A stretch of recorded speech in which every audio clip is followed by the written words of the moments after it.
Good day everyone, welcome back to the channel, and today we have another brand here. We have Dragon, their Black Label series, and we'd be reviewing the MBT-70 or the Kampfpanzer 70.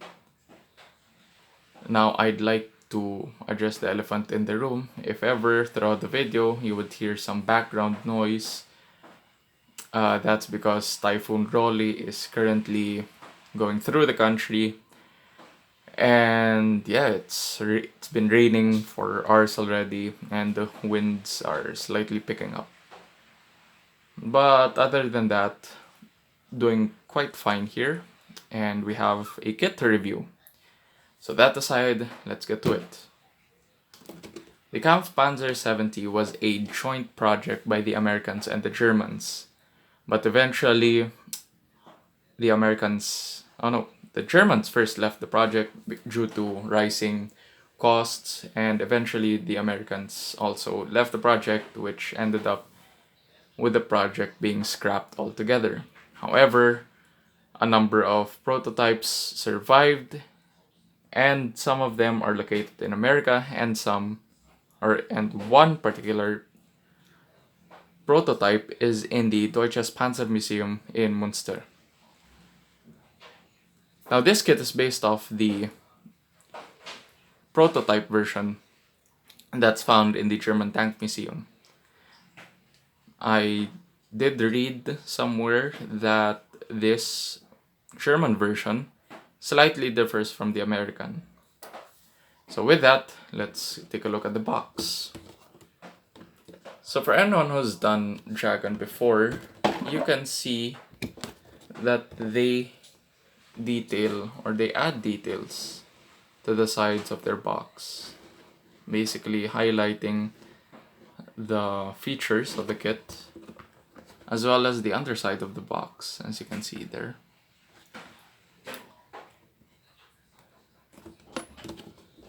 So yeah, this is the Dragon's Black Label series MBT-70, and let's move on to the parts. So here we have the first two sprues. Here would be the parts for the turret, the cupola, the gun mantlet, the 20mm autocannon right here, and also the one piece gun barrel. To note, this is a 152mm gun barrel.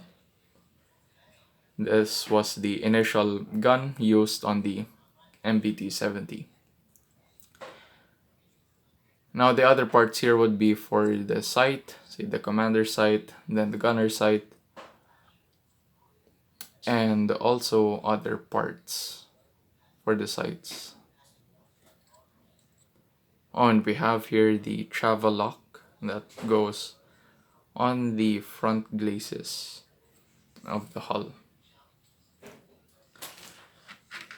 Next up, we have the two halves of the turret, and taking a closer look at the top half, you can see there's minimal cast texture detail on this part, and also some detailing with these small hatches with the bolts. Weld marks around joint areas, nicely done. More detail here, and some mounting points. The underside also has some detailing with the bolts. And yeah, that's mostly it. On the top, we have here the bustle rack for the rear of the turret. Next off, we have here one giant sprue for the top half of the hull. Going closer, you can see here the entire engine deck with nice details. Going around the side, you have more weld marks, as you can see. Pretty subtle. I would like to point out that this kit does not come with any photo etch parts, So basically, once you model this up and close the two hull halves, you will have a giant hole here and there. There's nothing to cover it or make some distinction. So you can opt to leave it as is, an out-of-the-box build, or modify some grills on it. Your choice. Also over here we have the exhaust.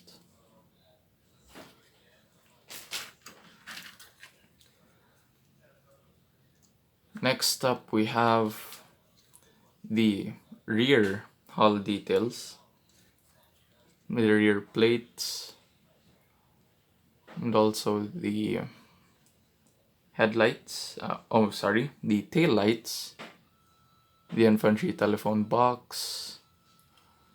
If I'm not mistaken, these would be the mud guards for the front of the turret. And we also have here a set of handles and also basically handles and some attachment points for various parts of the hull. Then we have the rear grills that go onto this back panel here. Also for this part, this would be where the white cross is usually located. That's commonly seen on a lot of Bundeswehr vehicles. So yeah, that's it for this sprue. Next is something interesting with the kit. So first, let's separate this. You have here the hull. And you might be wondering, where the heck are the holes for the torsion bar arms? I'd like to tell you that this tank in particular did not use torsion bars exactly. They used some form of suspension that relied on hydro pneumatic systems. So basically, this kit can either stay level or nose dip or elevate. So the hydro pneumatic suspension, if you remember the Swedish STRV 103B or even the Korean K1A1 main battle tank, those tanks have the hydro pneumatic suspension which allow it to either raise or lower either part of the hull. So that was the concept behind the MBT-70's hull and suspension.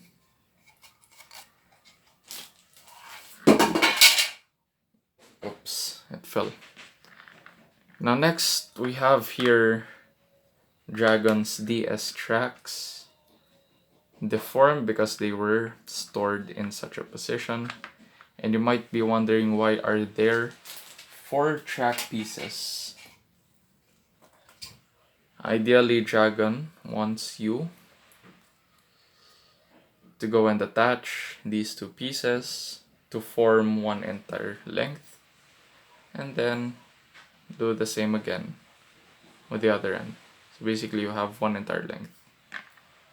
That's how Dragon wants you to do it, so don't mistake it and assemble it that way, because this will not fit on the track set, or I mean the running gear set. Basically, you glue the 2 ends together and make one entire set. Something pretty interesting with what Dragon did for the kit. And yeah, the kits are still, the tracks are still flexible and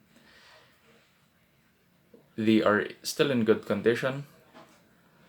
I've heard that Dragon DS tracks are rather notorious for becoming stiff and unusable.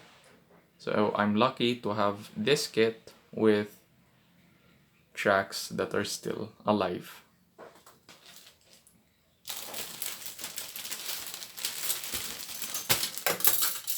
Okay, so these two identical sprues would be for the running gear.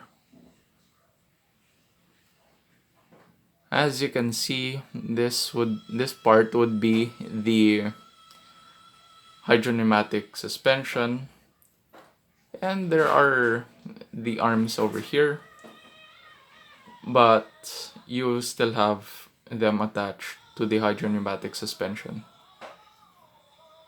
And you have here the road wheels and also the drive sprocket, some of the return rollers, and basically most of the parts here would be for the suspension.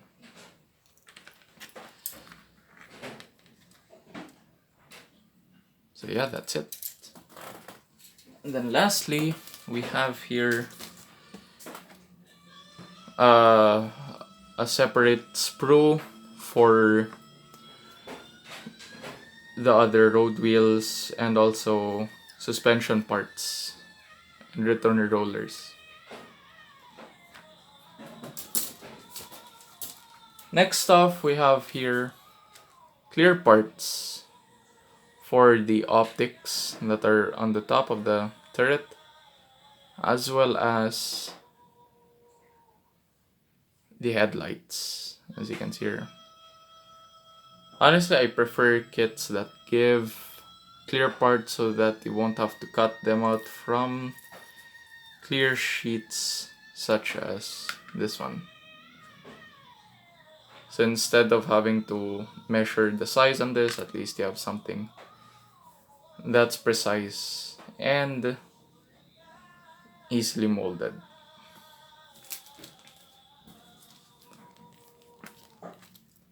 We have a very small decal sheet, and as you can see, you have here the Bundeswehr cross, the bridge weight indicator, and two blank identification numbers, which you can fill in with numbers of your own choosing.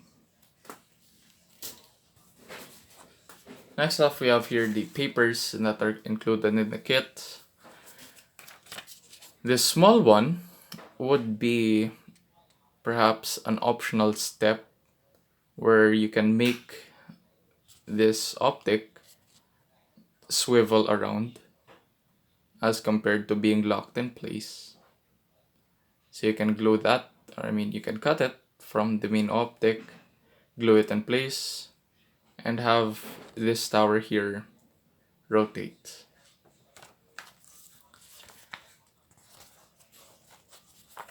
The instructions for the MBT-70, and as you can see, all the sprues here are indicated, and this blue part usually indicates what pieces are not used, and it looks like you'd be using everything. So opening that up, you can see here the rather complex assembly for the suspension, as well as steps on how to model your tank with the raised or lowered suspension. But this would usually require you to do some surgery on some parts. So if you're into that, you may do so. But if not, you can just leave it leveled to the ground. You can see most of the other assembly would be for the hull and a lot of parts for the turret, which give it more detail. This is also an interesting feature with the autocannon. I would leave this one unpacked and ready for action, since it gives the turret a busier look. And for the reference photos, for the version in the German Tank Museum, it has the autocannon unpacked. So yeah, in total there are 17 steps, and around the back, you can see here the markings for the Kampfpanzer 70. And as you can see, it just says unidentified unit. I would like to point out that this never saw any assignment to any unit. Most of the built Kampf Panzer 70s were simply prototype versions. And lastly, something I didn't expect from Dragon, a colored pamphlet. As you can see here, they have some short information and a lot of reference pictures to the version that's in the Deutsches Panzermuseum. As you can see there, as I mentioned at the start of the video, program was plagued by budget overruns, and eventually the two partners, Germany and the US, split the project. So Germany withdrew first, and then later the US. And here we go. 14 Kampfpanzer 70s excuse me, were built. And the surviving prototype, as I said, is in the Deutsches Panzermuseum in Munster. Now here are more photos of the tank itself. As you can see, the autocannon is unpacked. And yeah, there are the details. And as you can see here, the grills are there. It also has some ribs on top of the grills. But of course, this does not have PE. So you can go ahead and modify it. Here's the front and the rear. And yeah. This is the MBT-70. And of course, as usual, once I'm done with the kit, I'd be doing a finished kit review. And I might add a bit more diverse history to the MBT-70. So this video had a bit of an overview with the tank itself, but perhaps with the finished kit review, I'd add more details as to the tank. So yeah, that's it for today. Hope you guys enjoyed this video. If you did, leave a thumbs up. But if you didn't, leave a thumbs down. And let me know down in the comments below what you think of this kit. Would it be something that perks your interest? Would it be something worth the pickup? Or if you've built it, do leave your opinions regarding the kit. And yeah, that's it for today. Hope you guys enjoyed, and I'll see you in the next video. Thank you guys, goodbye, and keep modeling.